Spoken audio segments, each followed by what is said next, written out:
de femmes souffrent de dysménorrhée, couramment appelée règles douloureuses. Environ 75% de ces femmes connaissent ce désagrément à un moment de leur vie. Mesdames et messieurs, ce numéro de votre émission Bien-être et Santé se consacre à ce dysfonctionnement constaté chez la femme. Je veux parler des règles douloureuses et ce sera avec notre invité, Dr Zaïd Olatunji. Docteur, bonjour. Bonjour. Bienvenue chez nous. Merci. Vous êtes gynécologue obstétricien et avec vous, nous allons aborder quelques aspects des règles douloureuses. C'est bien sûr cela. C'est bien ça. Merci d'accepter notre invitation. Je vous en prie. Chers internautes, la formule n'a pas changé. Restez avec nous pour en savoir plus. Bonjour à toutes et à tous et merci pour votre fidélité renouvelée. Lorsque les menstruations s'accompagnent de douleurs invalidantes qui altèrent la qualité de vie et le moral, mesdames et messieurs, et que vous désirez vous faire traiter à base des plantes d'Asumudiawini, vous livre quelques astuces.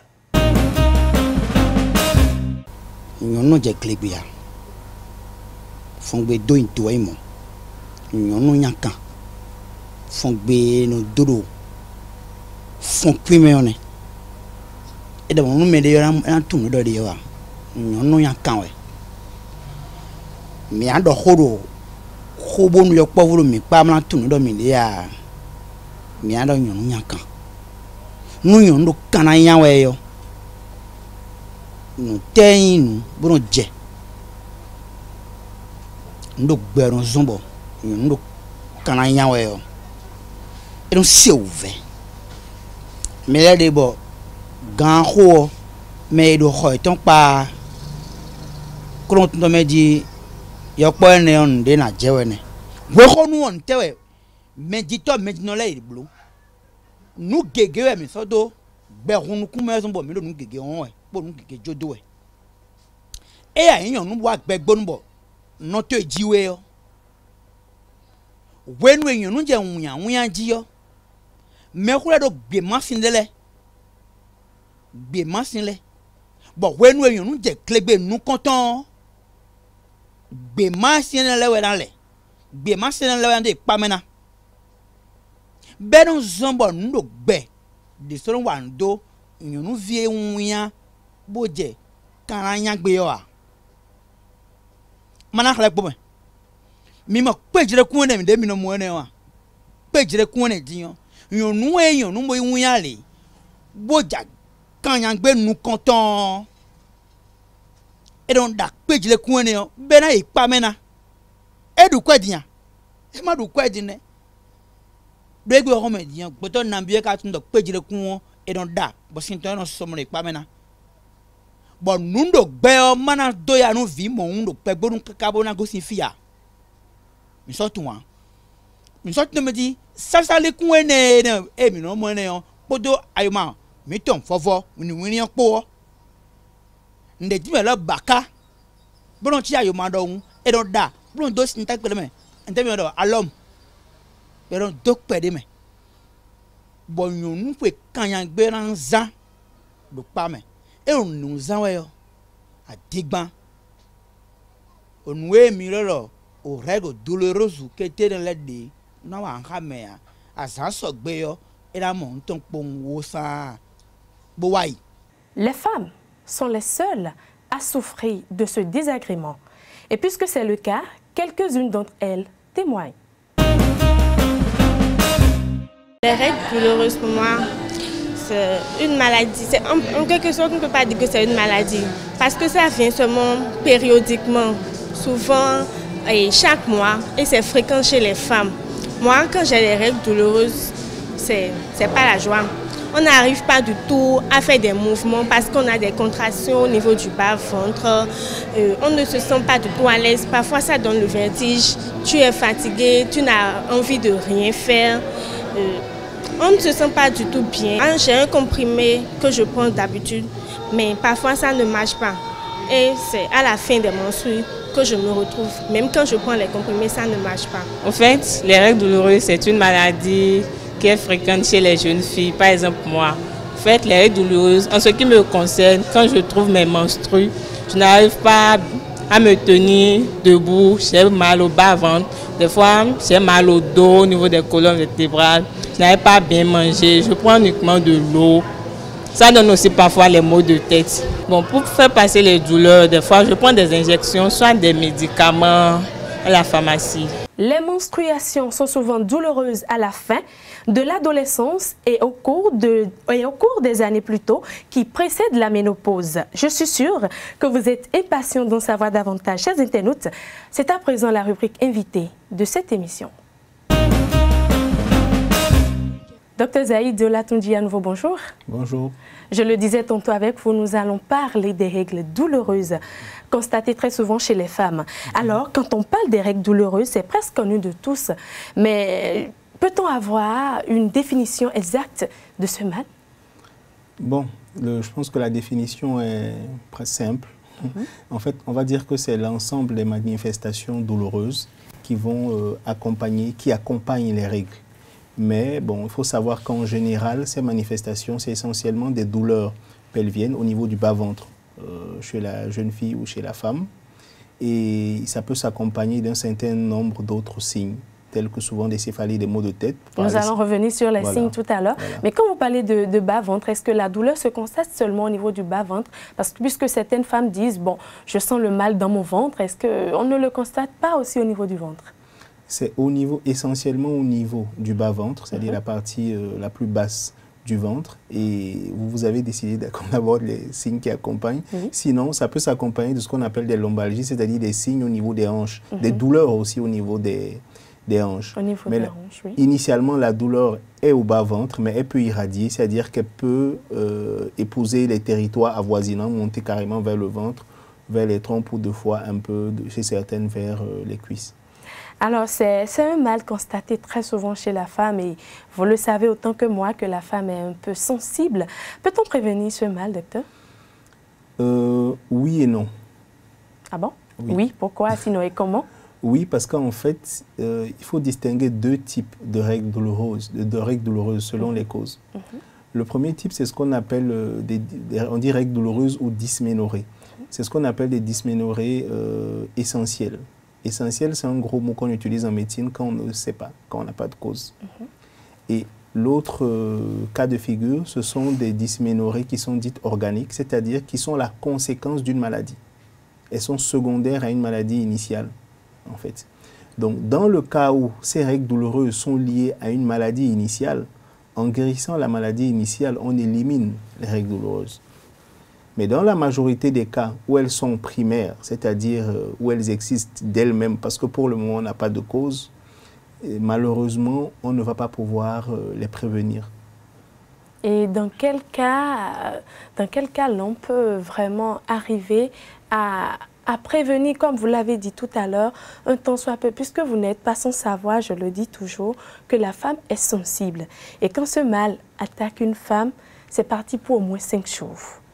Est-ce qu'il n'y a pas vraiment des méthodes fiables pour pouvoir prévenir ce mal au risque, sinon afin de mettre la femme à l'abri de ces douleurs? De façon stricte et efficace, je ne peux pas vous dire qu'il y ait une méthode qui permette de prévenir.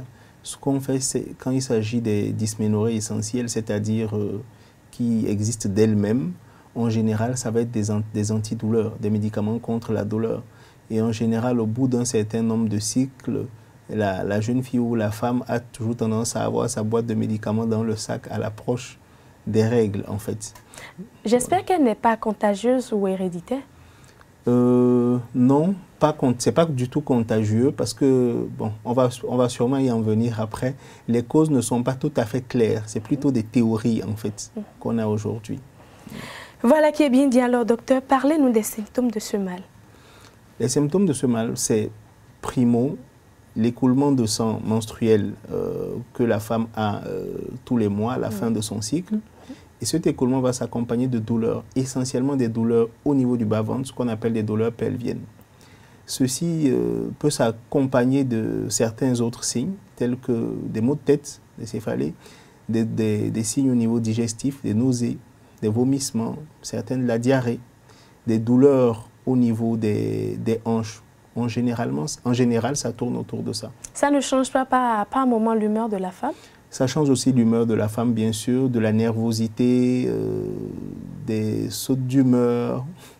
Voilà. Alors, si tel est le cas, comment doit se comporter un homme ou le mari d'une femme qui souffre de ce mal ou ceux qui sont dans son entourage?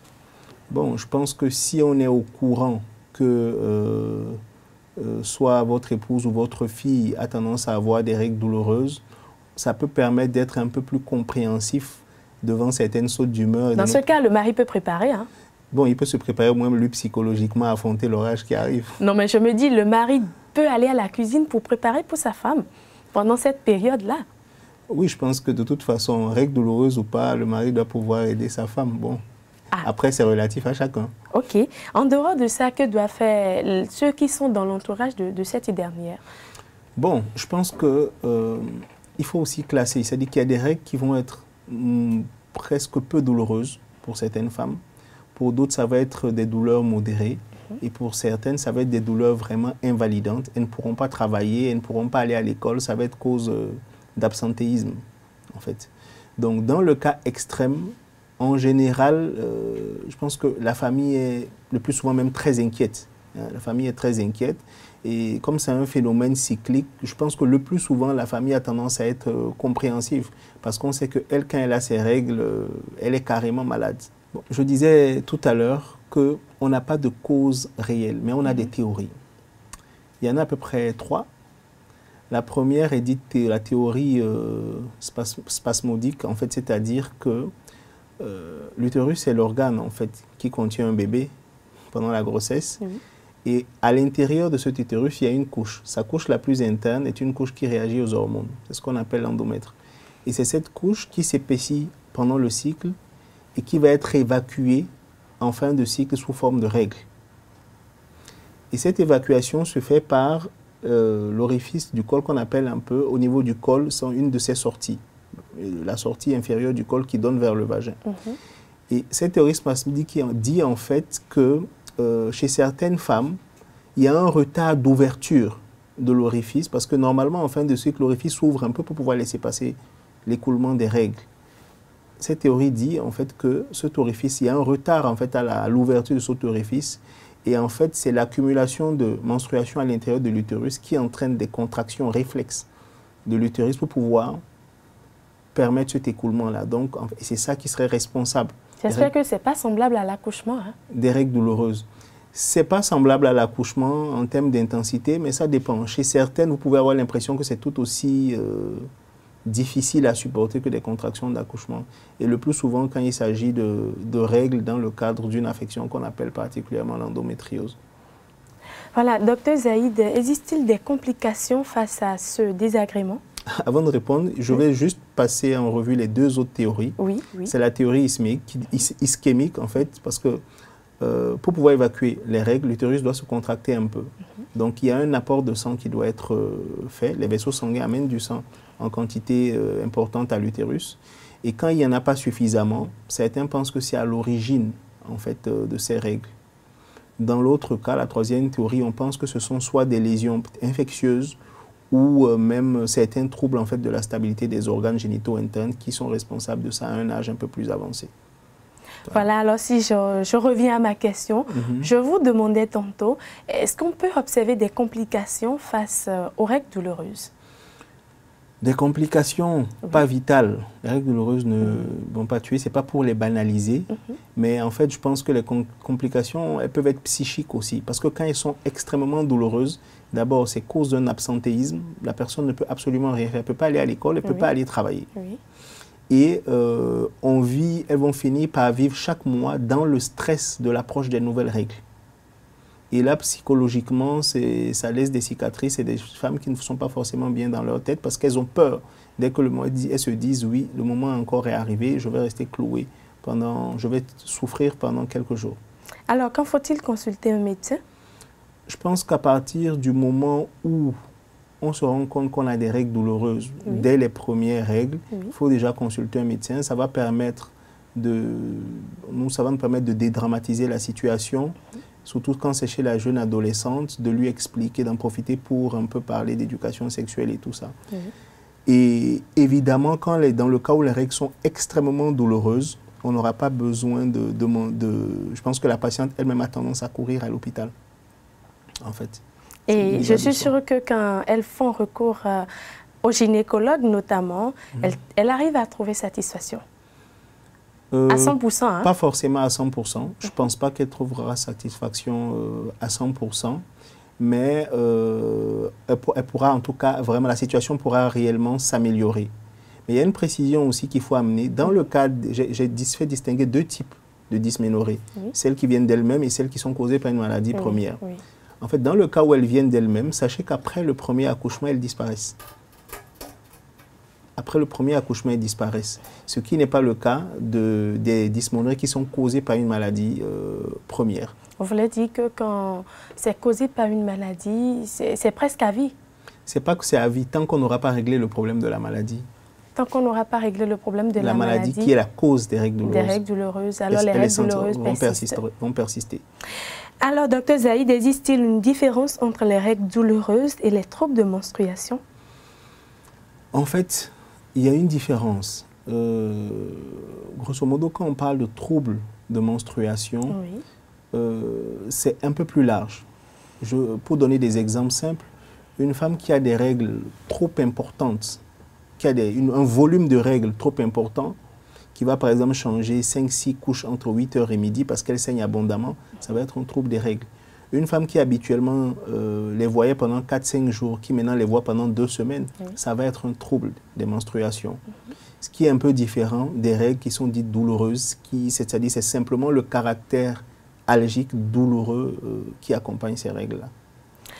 Voilà, docteur, vous êtes gynécologue, vous travaillez à votre propre compte. Dites-nous, par semaine, combien de femmes vous recevez qui souffrent vraiment de ces règles douloureuses? Pas beaucoup. Pas beaucoup. Ce n'est pas le premier motif de consultation. Je ne peux pas donner de chiffres exacts, mais ce n'est pas le premier motif de consultation. Parce que je dis souvent qu'en Afrique, on nous éduque à souffrir, à supporter la douleur. Donc, c'est souvent déjà par expérience chez nos mamans qui apprennent à leurs filles les règles. C'est comme ça. Et certains vont dire que dès que tu auras un premier enfant, ça va passer. Donc, elles sont un peu éduquées à supporter la douleur. Donc, du coup, ce n'est pas le premier motif en fait, de consultation. Docteur Zaïd, votre opinion sur les 2 éléments précédents que nous venons de suivre? Bon, je veux parler de l'élément du tradithérapeute et le micro-trottoir. Oui, bon, le micro-trottoir, il est un peu en phase avec ce qu'on a décrit depuis tout à l'heure. L'élément du tradithérapeute, je ne suis pas spécialisé en ethnopharmacologie.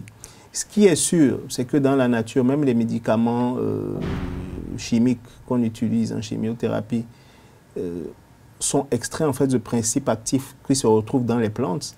Donc certains ont sûrement des connaissances de plantes qui ont des effets antispasmodiques ou antalgiques qui diminuent la douleur. Mais moi, personnellement, je n'en ai pas la connaissance. Par contre, je pense que si j'ai bien compris, parce que c'était un fond un peu consistant. Les plantes qui permettent, dès les premières règles, d'éviter les dysménorrhées à long terme, bon, ça aurait été intéressant que des gens comme ça participent à de la recherche pour pouvoir sortir des principes actifs qui pourraient peut-être aider dans le monde entier. Voilà. Alors, existe-t-il d'autres causes du dysménorrhée? Les autres causes de dysménorrhée, c'est essentiellement les dysménorrhées dont je parlais, qui sont secondaires à une première maladie. Il peut s'agir, par exemple, soit après des avortements, soit de façon congénitale, des femmes qui, au niveau de leur col de l'utérus, ont un orifice un peu petit. Donc, du coup, ça gêne, en fait, l'écoulement des règles. Et ça va être responsable de douleurs cycliques, c'est-à-dire pendant les règles. Il y a une autre affection dont j'ai beaucoup parlé sur ma page professionnelle sur Facebook, qui s'appelle l'endométriose. C'est une maladie pas très connue, qui est aussi responsable d'énormément de dysménorrhées, mais c'est les dysménorrhées qui sont extrêmement douloureuses. Par contre, là, j'attire un peu l'attention parce que c'est l'intensité des douleurs et qui peut s'associer d'autres signes, des troubles urinaires ou même des gènes pendant qu'on veut déféquer. Lorsqu'on va au sel, Et tous ces signes sont exacerbés pendant les règles, qui doivent pouvoir mettre la puce à l'oreille et puis pousser à aller consulter. Parce que c'est une maladie que beaucoup de femmes ont traînée pendant des années sans même savoir qu'en fait elles avaient une endométriose qui est responsable de ces dysménorrhées. Docteur Zaïd, je tiens toujours à une question que je vous avais posée précédemment. Avez-vous eu la chance de vivre à côté d'une femme qui souffre vraiment des règles douloureuses une fois? Oui. Et quelle était votre réaction? Sinon, votre comportement, j'allais dire. Bon, vivre à côté, je pense que c'était certaines de mes sœurs. Donc, je pense que c'était un âge où peut-être que mes réactions n'étaient pas les plus indiquées. Bon, c'est toujours de la compassion, mais à un moment, le problème, c'est qu'on normalise. On se dit, bon... Elle fait trop bébé. Non, elle ne fait pas trop bébé. Elle, c'est toujours comme ça à un moment du mois. Donc, voilà, on la comprend. Elle est toujours, à un moment du mois, elle va passer 2-3 jours étendus parce qu'elle ne pourra rien faire. En fait, on finit par normaliser. Ça, c'est votre cas. Alors, dites-nous, peut-on traiter les règles douloureuses? Si oui, comment? En général, ça va être des antalgiques. Comme je disais, il faut voir, il y a 2 niveaux de traitement. Il y a le traitement des signes, c'est-à-dire de la douleur pour améliorer le confort de la patiente. Et il y a le traitement de la cause, en fait, de la cause. Évidemment, quand il s'agit de dysménorrhées essentielles qui n'ont pas de cause, qui viennent par elles-mêmes, on n'a pas de traitement de cause. Tout ce qu'on fait aujourd'hui, ça va être des antispasmodiques, des antalgiques et la pilule ostroprogestative, qui va aussi permettre de diminuer les douleurs. Parce qu'il faut savoir une chose, une femme qui n'ovule pas pendant son cycle n'a pas de règles douloureuses. Donc, cette partie, je n'ai pas bien compris, docteur. Je répète. Oui. Une femme qui n'a pas ovulé pendant son cycle ne fera pas de règles douloureuses. Donc, en prenant la pilule ostroprogestative, la pilule, on bloque l'ovulation et ça a tendance à diminuer l'intensité des douleurs pendant les règles. Donc, c'est une possibilité aujourd'hui. Ok. Vous voulez dire que les pilules que nous utilisons peuvent également avoir des conséquences sur l'organisme humain, c'est ça? Pas des conséquences. Ce que je veux dire, c'est que nous les utilisons dans le cadre du traitement des règles douloureuses. Dans le cadre du traitement des règles douloureuses, oui, parce qu'elles atténuent les douleurs. Alors là, est-ce qu'on peut dire que le traitement des règles douloureuses se fait à 100%?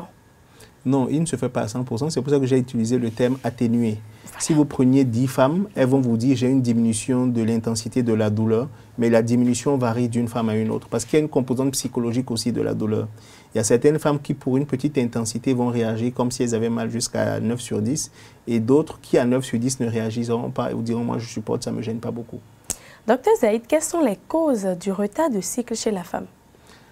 Bon, on sort un peu de notre cadre de base, mais sachez qu'en général, un retard, ce que je pense que vous comprenez, vous dites un retard des règles, à l'apparition des règles, qui donne souvent des cycles irréguliers, le plus souvent, ça peut être des troubles hormonaux. Parce qu'il faut savoir que les règles sont en fait la manifestation de tout un ensemble de réactions hormonales au niveau de notre organisme. Et ces réactions, en fait, ces phénomènes se passent dans un équilibre bien déterminé. Et il suffit qu'il y ait une perturbation au niveau des taux d'hormones, ça peut se répercuter en fait sur l'apparition des règles et les retarder. Docteur Zaïd, nous tendons vers la fin de notre entretien. Quelques conseils à donner à toutes ces femmes?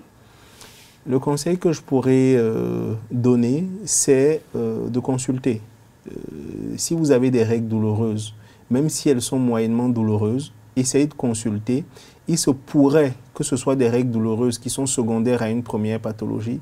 Dans ce cas, si on arrive à régler le problème de la pathologie initiale, peut-être qu'on pourra régler le problème de vos règles douloureuses. Et dans le cas, il s'agit des dysménorrhées essentielles où il n'y a pas de cause première. Au moins, aujourd'hui, il y a des traitements qui existent, au moins pour vous soulager de façon plus ou moins efficace.